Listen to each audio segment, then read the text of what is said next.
Good night, everyone.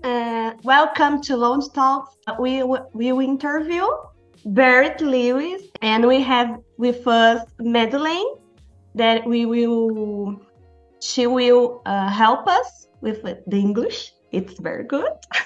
So, Madeleine, please introduce yourself, and then Berit, please introduce you too. Okay, I'm Madeleine Blankenstein.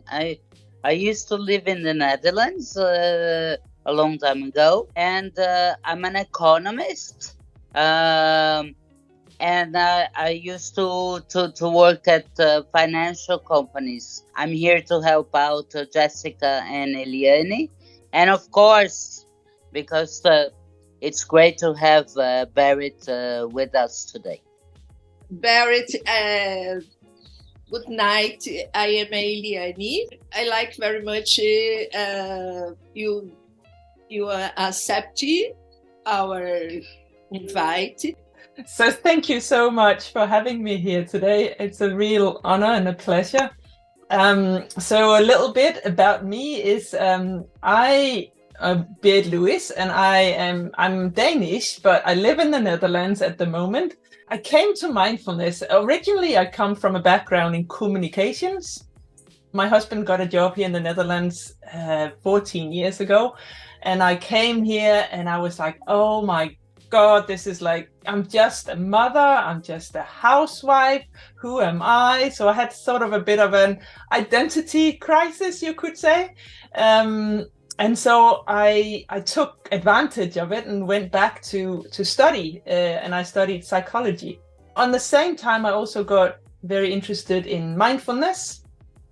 And I realized that all these things that I was learning with the head, psychology, with my intellect, they gave much more meaning when I practiced mindfulness, because I understood from not just here, but with my body. I understood, things like you are not your thoughts.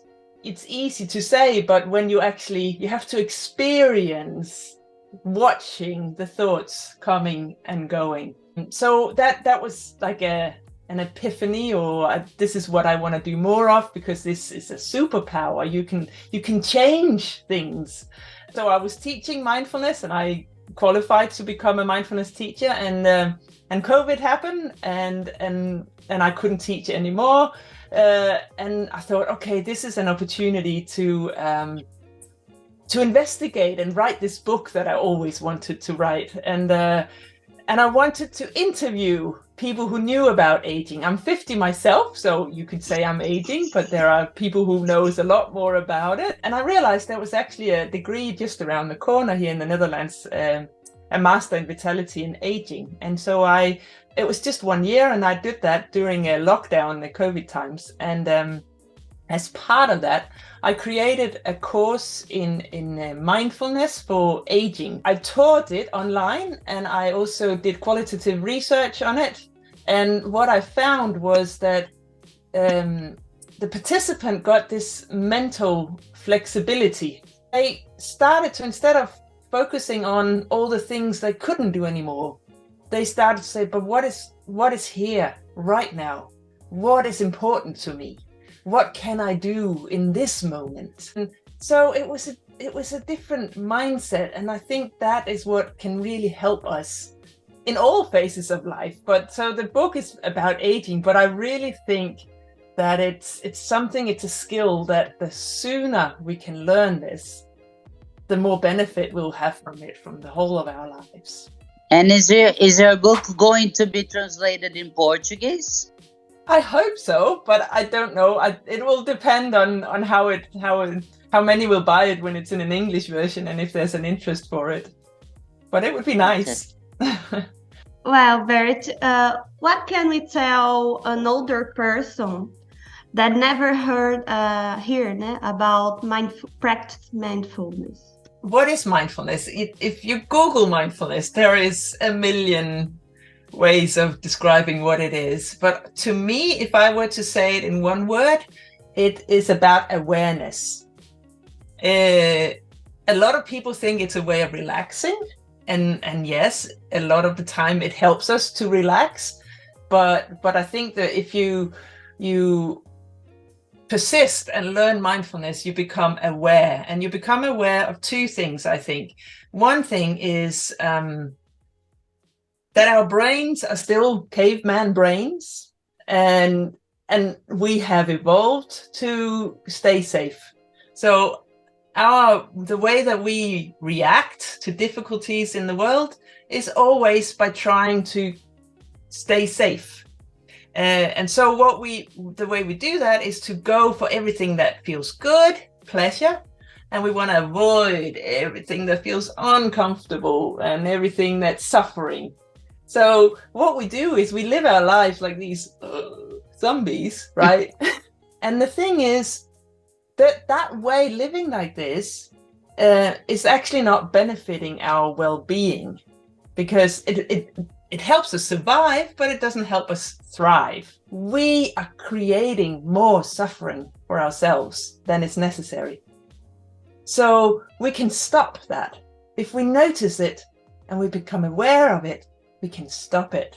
The other thing is how we have taught ourselves this, all these thoughts we have about how, and beliefs about this is the way of the world. Sometimes we have created these thoughts that is not really true, but we take them as fact. But we can step back and say, okay, is this belief that I have to be in a certain way when I'm 50, or have to be in a certain way? I should look younger, I shouldn't have wrinkles, I should be this or that. Is that helping me live a thriving life? Probably not.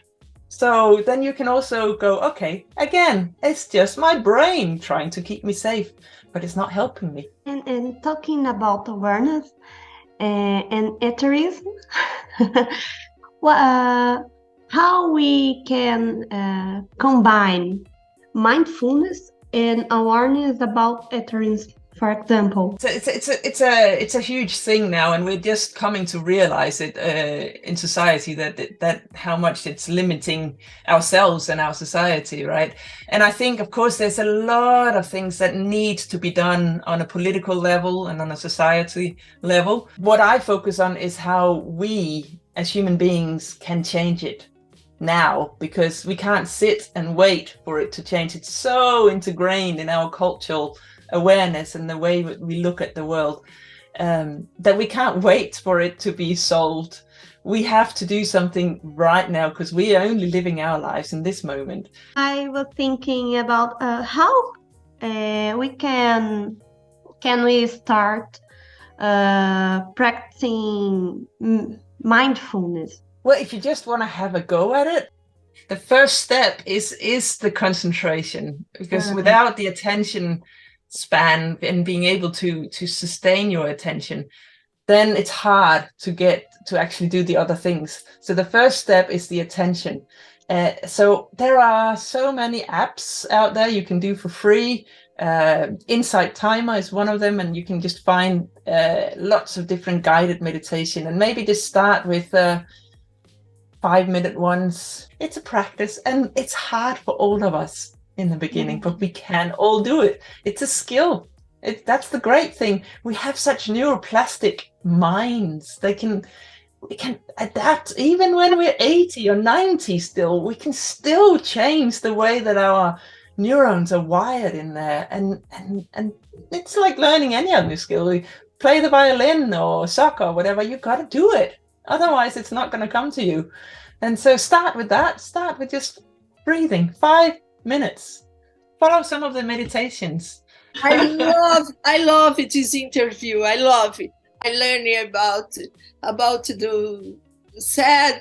You said is very, very important for me and for Brazilians people. Thank you. Thank you very, very much. Well, thank you. Thank you. One day I'll come to Brazil and teach. That would be, I would love that. It was a pleasure, Berit and Madeleine. Thank you very much. Thank you. So it was a pleasure.